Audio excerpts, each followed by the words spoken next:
Mata upu e lua se fulu. O leanga o pasura ya Yeremia. O le tangi o Yeremia I mea leanga o ya te ia. Ua whaalongolongo pasura le atali o Mary, le whaitaulanga. O le mataisili I le whale o Yehova, ua vavalo Yeremia ia upu. O na taiale o le profeto Yeremia e pasura. Ma ua tuuina o ia I la au whaamau. Sai le whaituto au pito lunga o Peniamina. E lata ane I le whale o Yehova. Ua o I le taia o na au maia le pasura o Yeremia na I la au whaamau. Ona whai atu leo Yeremia ia te ia. Ua le ta ua lo wingoa Yehova o pasura. A o makoru misa pipa. Awa, o lo whapeo na whetala ima yo Yehova. Whauta. O te whaia oe mamatau ia te oe.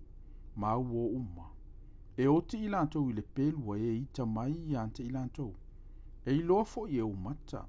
O te tuina atu fo I uta uma I le limo le tupu o Papelonia. E tafea fo I lantou e ia I Papelonia. Ma fasia I lantou I le pelu. O te tuina atu fo I le oloa uma o le nei a ai. Ma mea uma o iai sa tauti ngā ina ai. Ma o loa tāua uma o iai. Ma oa uma atu po iuta. O te tuina atu lava I lima o e ita mai ante I latou. Latou te vetea. Ma avea. Ma la watu ai I Papelonia. A o oe. Pasu rai. Ma lo au ainga uma. E o au tau I le tawhianga. E o fo I oe I Papelonia. E te oti e lava. E tanu mia fo I oe I lea mea. O oe mau o uma. O I latou na e vavalo I ai mea pepelo.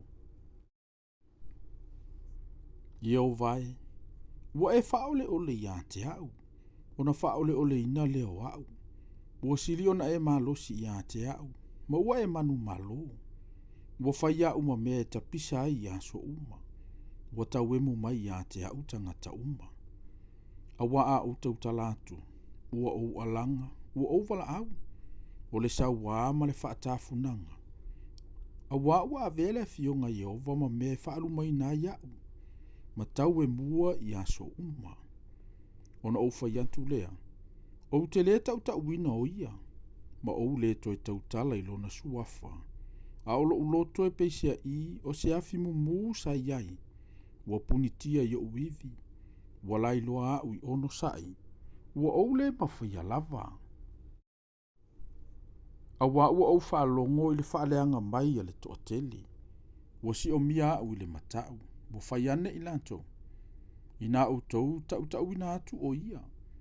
Ma tau te tau ina atu fo I o ia. O tangata uma o a uwo. O lama mai pe ia te a ua whapea. A tonu e wha ole ina o ia. Ma tātou manu malo ia te ia. Ma tātou tau I masui ia te ia. Aua ia te au Yehova e pe o le toa e matautia.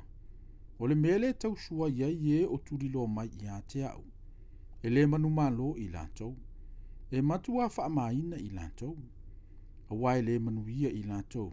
E le wha ngalongalo ina lo lantou masiasi e wha vavau. Yehova o aue. O le tofo I e ua mi o tonu. O le sila I manatu maloto. Ia ou I loa lau tau I masui ia te ilantou. Awa ua au whaalia la ufinaunga ia te oe. Ina pepese ia Yehova.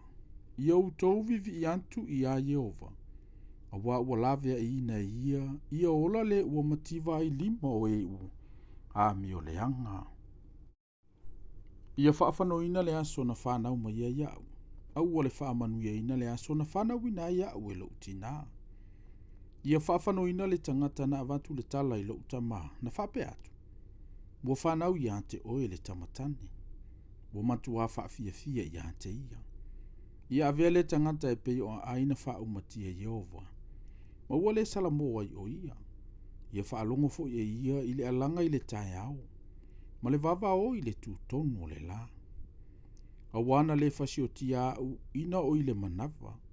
Po ua avelo utina matunga mau ia te au. Malona manava e tō pea e whaavavau. Se ale mea na ousa wai ma le manava. E iloa I le ti ngā ma le whaanonoa. e mawai ai fo'i i o uaso ma le maa.